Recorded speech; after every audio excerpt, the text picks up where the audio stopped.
came to talk to the game changers and to the change agents who are willing to confront any part of you that's not speaking to your madly, wildly amazing future.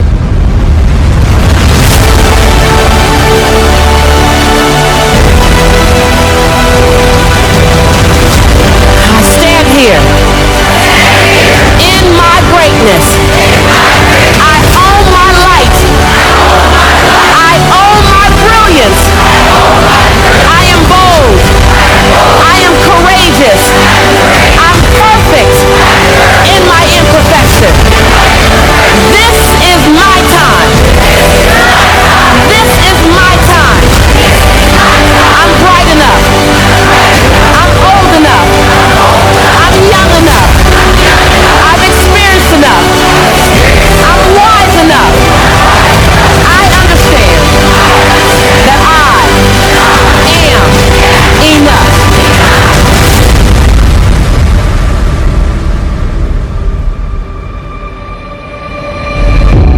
Breathe. Own it. Own it.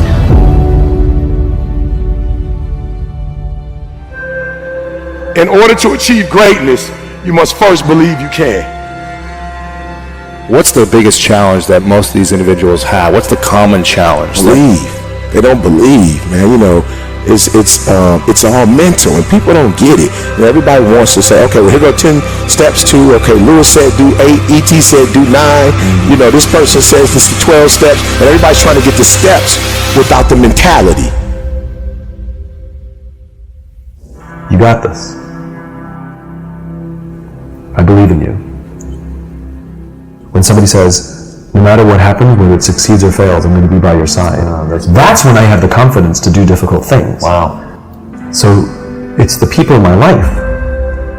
You should recognize the potential in yourself and love yourself enough to make the changes that produce the best possible version of yourself. Or how do you overcome self-doubt? How do you overcome self-doubt? Help someone else overcome self-doubt. I love that. I love that. You overcome self-doubt by helping. And it's not a selfish thing. I'm only helping you so I can. You have to genuinely love and commit to the person. So it's not the car, the house, the whatever. It is that internal goal, that internal why. And so for me, I just think that's it. It's something within it. You gotta pull it out. And so it's easy when you have a why, a purpose. I'm doing it for this, I'm doing it for that. It's easy to get up and get going. But if it's just for a car, what happens when you get the car? Because you can buy it. What happens when you get the house and you can buy the house? The only reason you're not the best right now is because you don't believe you're the best now. You can learn all the techniques in the world. If you don't believe in yourself, it won't happen for you. You have got to stand up to that voice. You've got to sell yourself every day on your abilities, on what you're doing, on the goal that you want to reach. You've got to sell yourself every day, according to your level of belief. It will manifest itself in what you're doing. Whatever we have right now, whatever we're demonstrating in our lives, is a result of what we believe subconsciously that we deserve. And part of increasing that belief level is that you have got to convince yourself every day.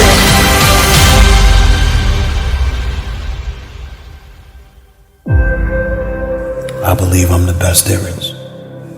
I ain't apologizing for it to anybody. I think I'm the best thing since sliced bread. If you can't do it, you scratch, claw, and even die trying. So many people are waiting. You're waiting for things to be perfect. You're waiting for everyone to get themselves together. You're waiting for someone to invite you into the room. You're waiting for someone to give you a seat at the table. You're waiting for someone to validate your gift. You're waiting for someone to call your name. You're waiting for someone to give you the opportunity. You're waiting for everything to line up. You're waiting for all the situations to come together perfectly. And I'm telling you, you cannot wait. You got to start working right now. Depression is not waiting for you to get it together. Poverty's not waiting. Poverty's not waiting for the perfect moment, for the convenient time to get on you. No. Poverty will just roll up on you and disrupt your entire life. Fear's not waiting. Stress is not waiting. Your bills are not waiting. And if fear is not going to wait to attack you, then you can't wait to attack it.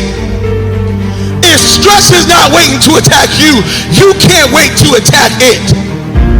Whatever is in your life that's trying to bring you, it is not waiting. So you cannot wait. You have got to step up now. I'm telling you, if you're waiting for your degree before you can build a legacy, you're waiting for your father to tell you that he loves you before you can start building legacy. You mean you're waiting for there to be perfect peace in our country before you start building your legacy? You're waiting for everything to line up before you start working on your legacy? No, you can't do that, man. You gotta start working now. You gotta start building legacy now. You gotta start taking care of things now. You gotta get in your position now. You gotta get your life together now. You gotta take this thing seriously now. You gotta start doing it now. Now is the time to start building your marriage. Now is the time to start teaching and investing in your kids. Now is the time to start piecing your money together and getting yourself out of debt. Now is the time to start pursuing something greater. Now is the time to start building the vision that God put in your heart. Now is the time to start saving up for the home. Now is the time to start making those investments in yourself. You cannot wait. Don't wait another day. Don't wait another minute. Don't wait another moment. Now is your time. How long are you going to complain about what you don't have? How long are you going to complain about who didn't do it and who didn't take care of you and who didn't call you and who don't like you and what they said and what they think? Who cares what they think? Who cares what they said? This is not about them. This is about me. This is about what God wants to do in me. This is about the legacy that he wants me to build. This is about the impact he wants me to make. Why am I going to put my legacy to the side in order to appease a person who don't know who I really am?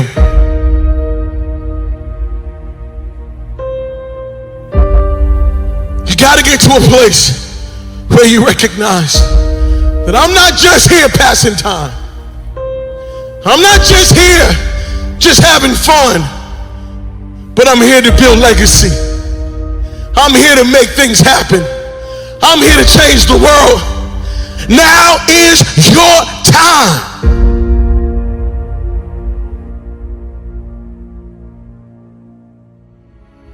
When you go to God and ask God to give you a cake, God doesn't give you a cake. God gives you eggs on Monday. He gives you flour on Tuesday. He gives you milk on Wednesday, and he gives you some sugar on Thursday. And you go to God and say, hey, God, what's up? I asked for some cake. And God said, look, I gave you eggs on Monday. I gave you flour on Tuesday. I gave you milk on Wednesday. I gave you some sugar on Thursday.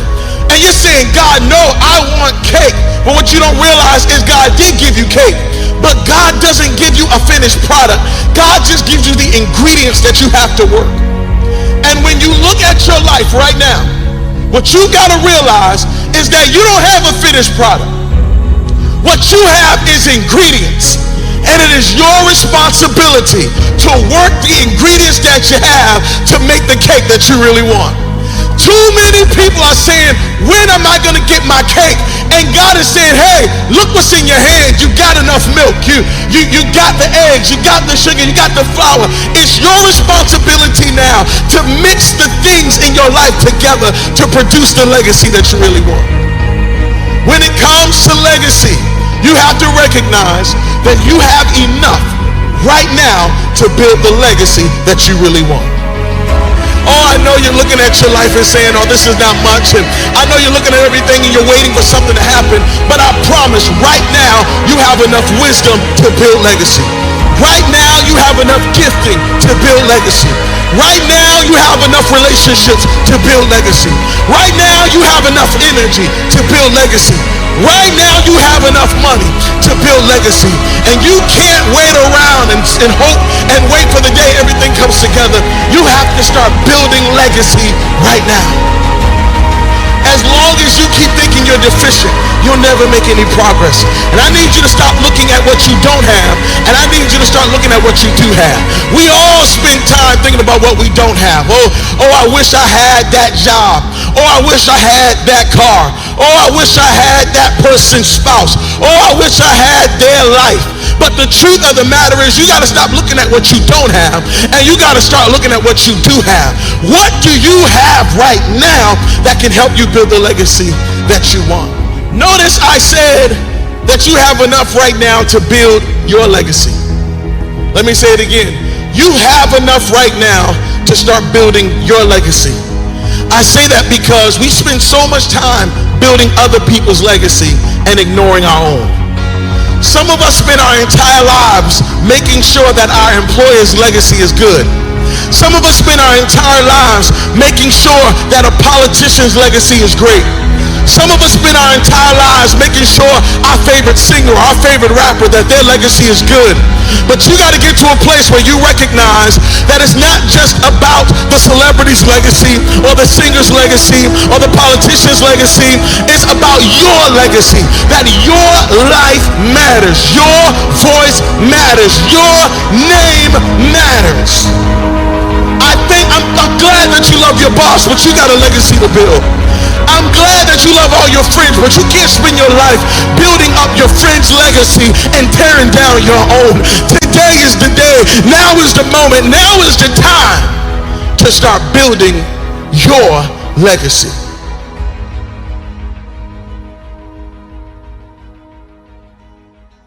I don't know about you, but I lose my keys all the time. I always lose my keys. And one day I lost my keys, and I started complaining. Where are my keys? And I remember calling out to my wife and said, sweetie, hey, have you seen my keys? She said, no, I haven't seen keys. I said, sweetie, I need my keys. And then my wife said, sweetie, check your pockets. Now when she said this, I was insulted. What you mean, check my pockets? Why would I have to check my pockets? Don't you think I would know if I had my keys in my pocket? So you just think I'm dumb. Okay, so you just think I don't know nothing. And then guess what? I checked one of my inner pockets, and guess what happened? I found out that I had my keys way down deep in my own pocket. And I started laughing, and my wife started laughing, and what I realized is that it is possible that you could be looking for something that you already have. It is possible that you are looking for something that's already in your pocket. It's possible that you are looking for a relationship that you already have. I know you think, if I knew her, I knew him. But can you do me a favor? Can you open up your own phone contacts? And can you start looking through your phone contact? Because you might find that the person that you need to be linked up to, you already have their number. But because you're not looking in your own pocket and you're waiting for something to show up, you don't know what you already have in the midst of you right now. Oh, I know you're waiting. You're waiting. But what if the knowledge that you need is in your pocket? Yeah, you got enough books on your shelf right now to change the world. You keep going to buy new books, but what about the old books? What if you already have the knowledge and the information that you need to start the business? What if you already have the knowledge and the information to get over that hurdle? What if you already have the knowledge and the information, but because you are waiting for everything to come together? What if you already have the thing in your pocket right now? What's in your pocket that you're overlooking? What is it that you're searching for? What is it that you're waiting for? Maybe it's already in your pocket. Go ahead, you know what? Let them doubt you. Go ahead, let them overlook you. Go ahead, let them ignore you. Go ahead, let them slam the door in your face. Let them not invite you, because that's the fuel that you need to get in your closet. and start moving some stuff. That's exactly what you need, because today they may be overlooking you, but tomorrow they're going to need from the legacy that you built. Now is the time to start building your legacy.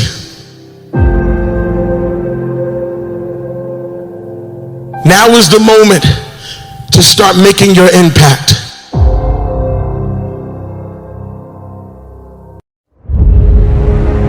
You're never going to get anywhere being lazy. But I would tell you that hard work is what stands out. I pursue number one at all times. But you have to be able to look at yourself. I always worked hard. I was never lazy. I was always somebody that believed in hard work. And when you work hard and you have that sense of pride, it goes right out the window if you utilize your efforts in the wrong fashion. But when you do what's right, and it's based off of that effort that you put in, then you feel good about it because you took care of your responsibilities. Then you can go play. Can't do the playing before any of that stuff. Right. If I never try, if I don't go for this, where's that gonna leave me? Don't be scared to bet on yourself. You're going to be scared anyway, because it is scary. But at the same time, betting on yourself isn't always leaving. Betting on yourself is believing in you. Knowing who you are, what you're worth. Having an idea about it anyway. And willing to work towards that, to validate that reality. That's betting on yourself. Whatever decision emanates from that is based off of you looking at you and saying, I'm going for it. When you don't do that, what you have done is refrain from challenging yourself to be all you could be. You should be scared if you're clueless. You should be scared if you're ignorant to what you want to do, why you want to do it, and how you intend to go about achieving whatever aspirations you may have. If you're going to overcome that fear at some point, knowledge is a part of the equation. What is winning? I challenge any human being alive. And if you can't do it, you scratch, claw, and even die trying. It was about striving to do whatever you could to be the best that you can be. That is what I believe makes me the best. It's my commitment to excellence for the collective whole. I believe I'm the best there is. I ain't apologizing for it to anybody. If you don't have self-confidence, here's what you have. You have a really bad reputation with yourself. You have built a habit of not keeping the promises you make to yourself. We've all heard this before. You need to believe and know that you're one decision, one relationship, one meeting, one book, one thought, one something away from a completely different life. Here's how I built what I would call almost superhuman confidence in spite of my insecurity. Think about that. Superhuman confidence in spite of my insecurity. It's an effort play. If you don't have self-confidence, you've never kept the promises you make to yourself. Check that box. If you have self-confidence, you've started to keep the promises you make to yourself. If you want to have superhuman self-confidence, you keep the promises you make to yourself and one more. So if I'm going to get up and I'm going to work out, I'm going to do 10 reps in the gym, I do one more. If I'm going to do 45 minutes on the treadmill, I do one more. If I'm going to make 10 contacts in a day, I do that and one more. If I'm going to tell my daughter I love her every day, I'm going to do that and one more. Because in life, we don't get our goals, we get our standards long term. And so, if your standard is one more, what starts to happen is you go, I'm willing to do things other people aren't willing to do, and I combine that I have great faith, great associations, and I intend to help people. This is a formula to build wonderful self-confidence and never lack humility when you have it. Never link your confidence to your ability. If it's predicated on your abilities or your achievements, you're always going to be chasing it. But if you link your confidence to your intentions, man, you have beautiful intentions, and that is something I knew about me. I know I have a good heart. And all of us, we run around carrying these bags of, I'm not qualified because I made this mistake. I had this bankruptcy. This relationship didn't work. I did this thing you don't know about. I'm so ashamed of. That's why you're qualified. That's the thing that qualifies you. Yeah. The humanness in you. You are the only human being with your combination of gifts that you were given, whatever they are, and your experience. And real human beings help real human beings by being vulnerable and transparent, saying, I know where you are. I've messed up worse. I've made greater mistakes. I felt worse. I know that depression. I know that anxiety. I know that shame. I know what that feels like. You're one away, one relationship, one meeting, one person, one thought away from changing your life. I get it. The pain is unbearable. You keep playing it back in your head. Over and over and over, you keep trying to see where you went wrong. The situation is on repeat. People are going to talk anyway. So you may as well do what makes you happy. And now some people are going to call you a loser. Some people are going to make fun of you for failing. Some people are going to count you out. Say you will never amount to anything. Call you weak. What you gonna do? Are you gonna prove them right? Or are you gonna prove them wrong? Let them think you're weak. Stop going back and forth with people who don't deserve your time or your attention. If you have been announcing your plans, do me a favor. Stop talking and start showing. No need for you to say what you're going to do. Just do it. I learned the hard way that everyone who is around me is not for me, because everyone doesn't want the best for me. And so I had to learn to keep things to myself until I have already done the work. Are you going to show them that failure doesn't define who you are? Are you going to show them that failure is a necessary lesson on the path to success? Are you going to show them that you're a beast in this game? What you going to do? You got to get hungry. You got to get ready. It's time to get to work and show them all. Show them you're a different animal. Let them talk.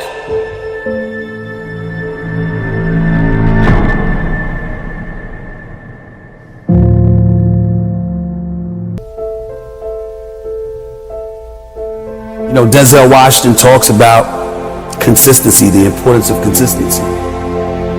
You got to put in the work, you got to go for it. But you have to have consistency. Because without consistency, putting in the work, the dream is nothing but a dream. Right. And I get all of that. But you have to be able to look at yourself. And you have to be able to be honest with yourself and know when you mess up. Because when you mess up, it's gonna catch you. What I mean when I say it's gonna catch you is, at some point, you're gonna look at you and you're gonna say, I didn't try. I didn't go for it. But I often tell people this, particularly when it comes to relationships. Relationships come and go. Things don't work out sometimes. But there is nothing on earth worse than when you know you're the reason it messed up. See, if somebody mistreats you, if somebody that you love don't want you no more, but you wanted them and you treated them right and blah, blah, blah, but it didn't work out, it hurts. But you'll be fine. Yeah. Most people will be fine. When you're not fine is when you know it was you. You messed up. You messed up. You heard that. Everybody you've run across has had apprehension about who they are, where they're going, etc. But really, the most important thing, it requires like a literal look in the mirror.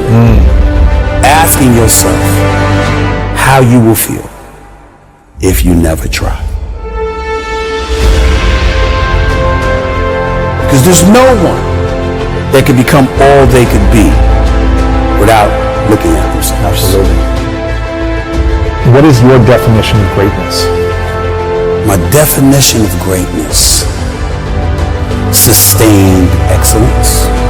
Anybody could be great for a moment. Anybody could have their moment in the sun. But who you truly are at a particular craft is whatever is done over a sustained period of time. To me, first take being number one is not what I'm proud of. I'm proud of the fact that it's been 11 years. That's what I'm proud of. And the fact that I was able to do that at a continuous level, that means I had to put my head down and just be about the business and do the work.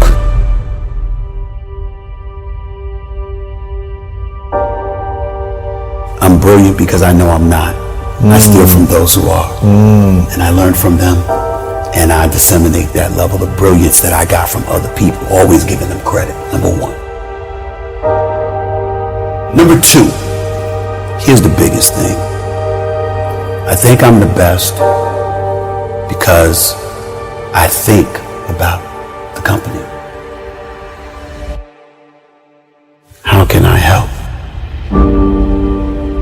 How can I make my bosses more money? How can I get some of it?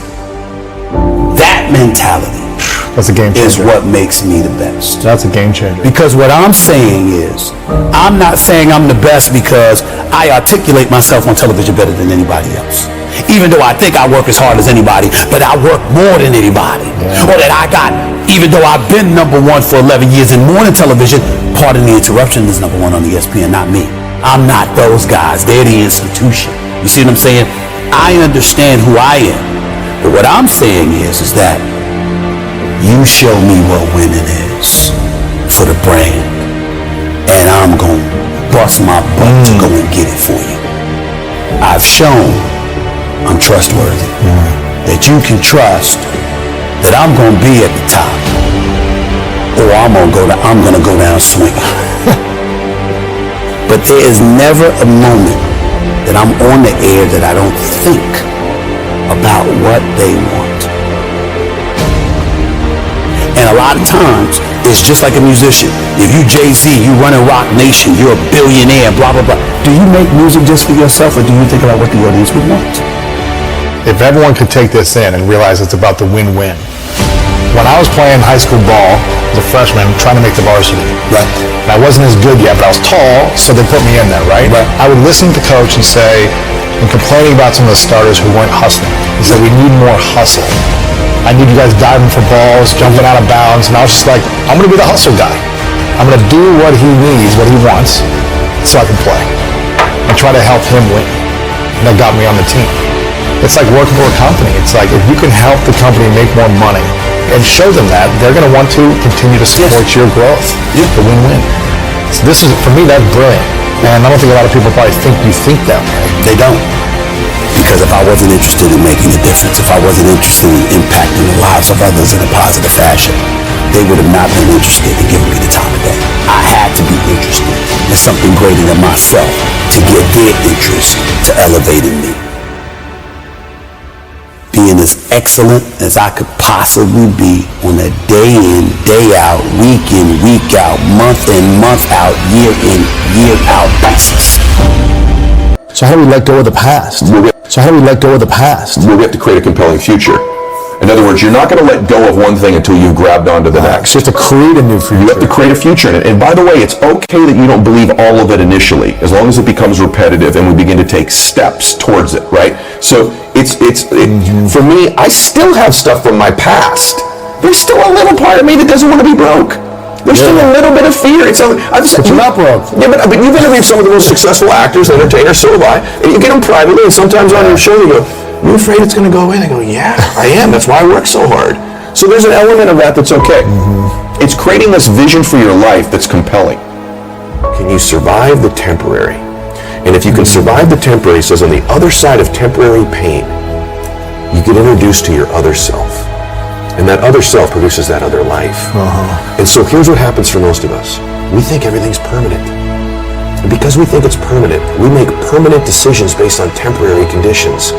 Even our bodies, other than our souls, are temporary. But if your body isn't permanent, your problem isn't, your pain isn't, you need to create a different relationship with pain in your life. For most people, the relationship with the pain and the inconvenience is to avoid it. So if you could but if you could say to yourself, on the other side of this is this other self. The hardest working you've ever been, the most crazy focused you've ever been, was the happiest you've ever been in your life. And the truth of the matter is that most of you don't understand the effort, the time, the focus, the obsessiveness that's required to do something great with your life. But you have to get great, and you have to be intentional, you have to be obsessive. I know what you put into this. I know what the time is. I know what the relentless pace is. I know what the focus is. I know what you think about. I know this has to be something that's just infectious, and when people get around you, it emanates, and there's an energy, and there's like, this person's just going to will this to happen. I think just most people dramatically underestimate the amount of obsessive, crazy, relentless focus it takes to be great at something. And then they go, well, I don't want to be that out of balance or control. Then you don't want to be great.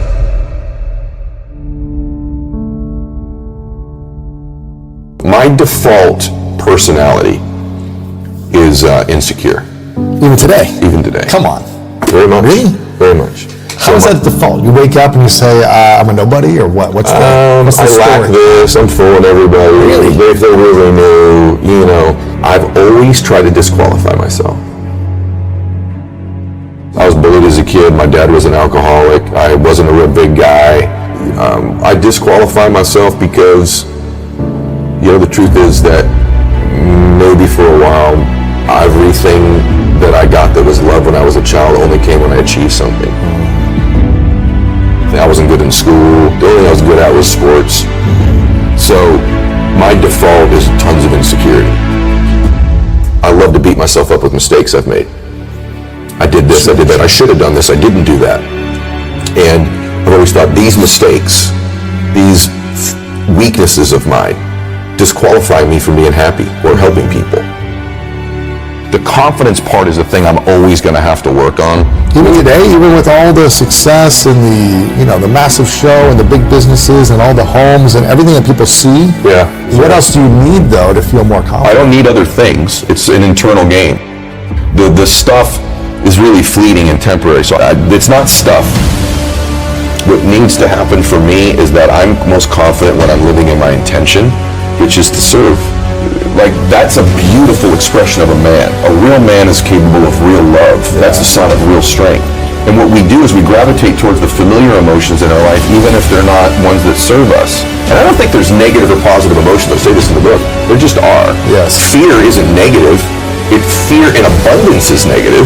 Some frustration, some anger is appropriate. It's to the dosage level. And we get these 4 or 5 of them. For me, some chaos is okay. It's fun. It's exciting. It's exhilarating, right? But getting it every day, every week, every month, all the time, chaos is my gateway emotion to the ones I don't want. Chaos gives me stress. Chaos gives me anger. Chaos gives me frustration. Chaos gives me fear. I used to think, well, that's a superpower, though, because I've created all these external... Look what I made. Look what I did. And I'm doing it because of that. The truth is I did it in spite of it. You did. And there's a lot of things in our lives that we have linked to our formula, our recipe of success that we hold on to, that you've done in spite of those things, not because of those things. But my dad knew I was a dreamer, and my dad would always say, you know, I was one decision away from changing my life the whole time. One choice. And he'd say, Eddie, you're not as far away from these dreams as you think you are. And I'd say, really, Dad? And he'd go, no, you're actually a lot closer than you think. But because you think it's so far away, you behave in accordance with that belief system, and it always keeps it that far away from you. If the things most important to you are your worries, fears, anxieties, problems, bills, you will continue to have people, places, and things revealed to you that confirm it. My definition of greatness is that you create a life that matches your vision for your life, and that's greatness, no matter what that looks like for you.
so high I'm hypnotized.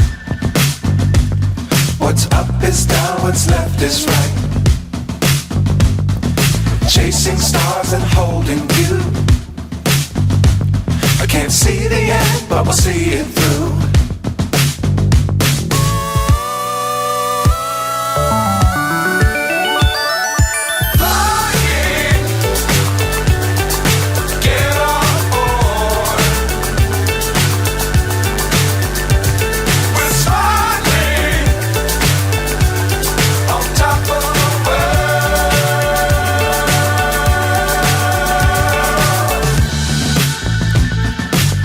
Times don't fly too high.